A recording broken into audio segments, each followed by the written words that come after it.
Imagine this. You are crouched in the corner of a cramped stone cell beneath the amphitheater in Rome, 73 BC.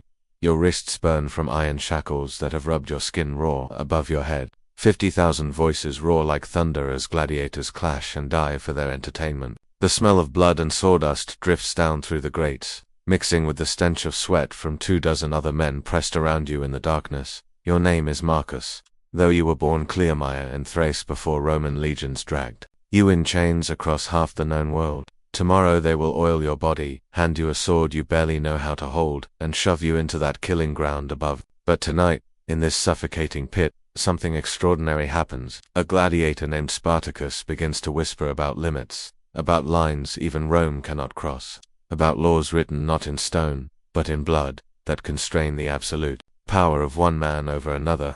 You listen, hardly daring to breathe, as he speaks of boundaries you never knew existed in a world where you are property, where your body belongs to another man as completely as his horse or his wine cup. Yet somewhere in the imperial legal code, carved into bronze tablets and argued in marble courtrooms, are words that say, even slaves have souls that cannot be owned. Even property has rights that cannot be stripped away. The chains that bound 20% of Rome's population were not merely iron. They were woven from law, from custom, from economics, and from the brutal mathematics of an empire that fed on human flesh. Yet even in this system that reduced human beings to livestock, that bought and sold souls in marble marketplaces, there existed boundaries, limits, lines that masters, no matter how wealthy or powerful, dared not cross. Understanding these limits requires us to descend into the shadowed world of Roman slavery, not as tourists seeking simple moral lessons, but as archaeologists of suffering, digging through layers of legal papyrus and scarred stone to uncover the complex mechanics of human bondage. What we find there challenges everything we think we know about absolute power and the stubborn persistence of human dignity. Rome, in the 1st century BC, was a machine for creating slaves. Every conquest fed the beast. When Pompey crushed the pirates of Cilicia, he sold 20,000 captives in the markets in a single day. When Caesar completed his genocide of Gaul, 1 million Celts died, and another 1 million were chained and shipped to Rome. The city's heartbeat was the rhythm of slave auctions, the crack of overseers' whips, the shuffle of bare feet on marble floors. Yet even in this economy of human flesh, legal boundaries existed. The first and perhaps most surprising limit was this: a Roman master could not legally kill his slave without cause. This was not mercy, this was property law. A slave represented a significant investment, often costing more than a year's wages for a skilled craftsman. Destroying valuable property without justification was wasteful, and waste was a vice that offended Roman sensibilities almost as much as cowardice. More importantly, random killing disrupted social order. If masters could murder slaves on a whim, the delicate balance that kept 20% of the population in chains would collapse into chaos.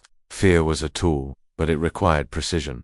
This prohibition was enforced through a complex web of social pressure and economic consequences. A master known for senseless cruelty would find himself isolated from the business partnerships, political alliances, and social connections that formed the foundation of elite life. Worse, under certain circumstances, the state could prosecute masters for unjustified killings. Dead slaves produced nothing. A skilled slave, a Greek tutor, a Germanic bodyguard, a Syrian cook, could represent a fortune. Killing such a person was like burning money, and Romans hated nothing more than financial waste. This created a grotesque moral calculus. Slaves lived or died not because Romans valued human life, but because they valued human productivity. The law protected property, not people. But since slaves were property, they gained a twisted form of protection from their own commodification. This same logic of controlled violence applied to torture and mutilation. Roman law permitted masters to torture slaves for information, to punish them for crimes, and to brand them as a punishment for running away. But this violence had to serve a specific purpose. It could not be random sadism. Torture was regulated by legal precedent and social custom. It had to be proportional to the suspected crime and limited to methods that preserved the slave's productive capacity. A master could have a runaway slave branded on the forehead with the letters FUG for fugitivis, but he could not mutilate the slave so severely that he became unable to work. The difference was intent, proportion, and purpose, concepts that offered slaves minimal protection but established important precedents for the limitation of absolute power. Roman law acknowledged that while they could own a slave's body, they could not fully own a person's soul. The second major limitation concerned religious practice. Slaves were expected to participate in public festivals and honor the household gods, but they could not be forced to abandon their private devotions, or to violate the deepest taboos of their native traditions. This religious tolerance was not born from any notion of spiritual freedom. It was pure pragmatism. Slaves torn from their homelands, separated from their families, and stripped of their identities, needed something to cling to for psychological survival. Religion provided that anchor. Masters learned that forcing complete religious conversion often broke slaves in ways that made them useless. A Celtic druid forced to sacrifice to Jupiter might comply outwardly while dying inside, becoming listless and unproductive. A Jewish scribe required to eat pork might choose starvation over pollution. A German warrior compelled to worship Mars might turn his religious fury into murderous rage. So, Roman law developed a practical compromise. Slaves could maintain their own spiritual beliefs in the privacy of their quarters, in the shadows of their thoughts, as long as they publicly participated in the master's worship. This religious accommodation created strange scenes throughout the empire. In a single household, you might find a Celtic slave girl leaving offerings for a goddess in a hidden shrine, a Jewish cook lighting Sabbath candles in the kitchen corner, and an Egyptian scribe drawing protective hieroglyphs on papyrus scraps, all while publicly participating in the master's worship of the traditional Roman pantheon. This delicate balance of power also extended to social bonds. The third limitation was perhaps the most complex.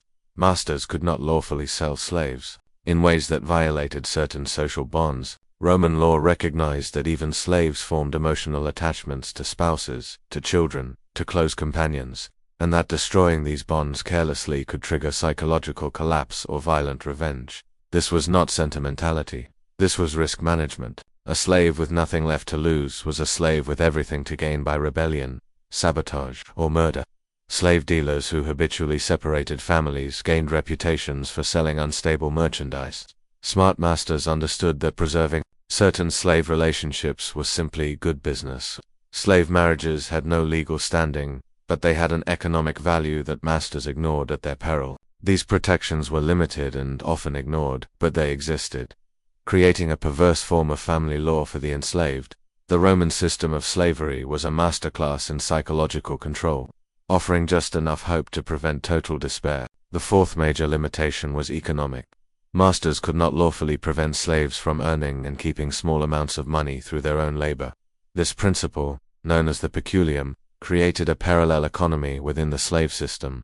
The peculium was property that slaves held with their master's permission, usually money earned through extra work or tips. Masters retained legal ownership of this property, but social custom and economic interest usually protected it. This system gave slaves an incentive to work harder and behave better. It also allowed slaves to save toward purchasing their freedom, creating a safety valve that reduced the pressure for rebellion or escape. The peculium created the illusion of progress and opportunity while maintaining fundamental power relationships. A slave who had saved half the money needed for his freedom was far less likely to rebel than one who saw no hope of escape. This balancing act also extended to the law itself.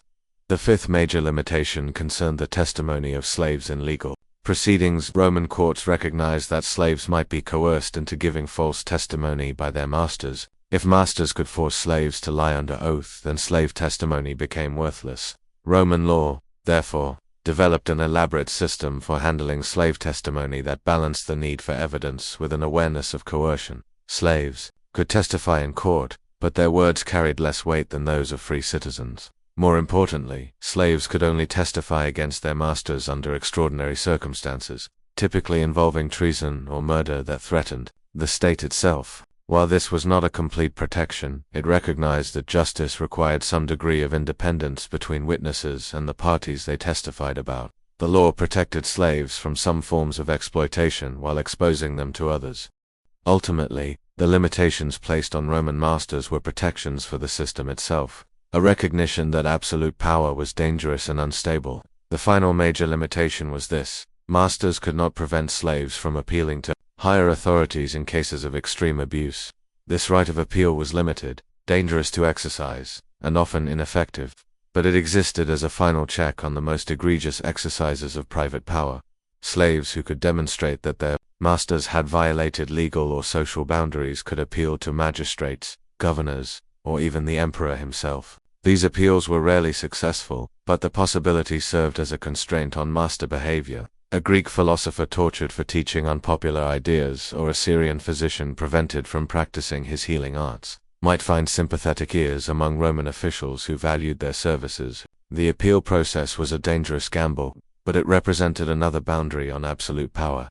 These 10 limitations on master power created a complex legal and social landscape that constrained the absolute authority that Romans claimed over their human property. None of these boundaries offered real freedom or dignity to enslaved people. All of them were violated regularly with minimal consequences. But collectively, they represented something unprecedented in human history, a systematic attempt to regulate the exercise of absolute power over other human beings. The existence of these limitations reveals the fundamental contradiction at the heart of Roman slavery. Romans needed slaves to be property objects that could be bought, sold, and used without restriction, but they also needed slaves to be human beings, thinking, feeling, productive members of society who could contribute their skills, labor, and intelligence to the Roman project. This contradiction created tensions that could never be fully resolved. The slaves who crouched in the darkness beneath the amphitheater, listening to Spartacus whisper about limits, understood something their masters preferred to ignore: power that recognizes its own constraints is power that acknowledges its own illegitimacy. Authority that must be regulated and limited is authority that has already admitted its own moral bankruptcy. When Spartacus and his followers finally broke free from their underground prison, they carried with them not just rage at their oppression, but knowledge of the system's internal contradictions. They understood that Roman slavery survived not because it was absolute, but because it was regulated. They knew exactly which boundaries to cross, which rules to break, and which constraints to shatter in order to bring the entire system crashing down. The rebellion lasted 2 years and shook the Roman world to its foundations. When it was finally crushed, 6,000 captured rebels were crucified along the Appian Way as a warning. But the warning itself revealed the truth that Romans could never fully suppress. Even absolute power has limits. Even property can rebel.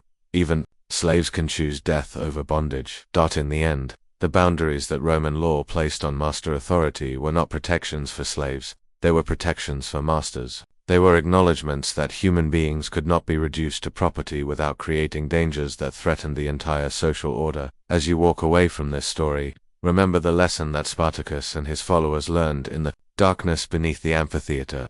Power that recognizes limits reveals its own weakness. Authority that accepts boundaries admits its own injustice. And human beings who understand the constraints on their oppression have already taken the first step toward breaking free from their chains. The Roman Empire has crumbled, but the fundamental question remains as urgent today as it was 2,000 years ago. What couldn't owners do to slaves? The answer then, as now, reveals not the mercy of the powerful, but the stubborn, unconquerable dignity of those they tried to own.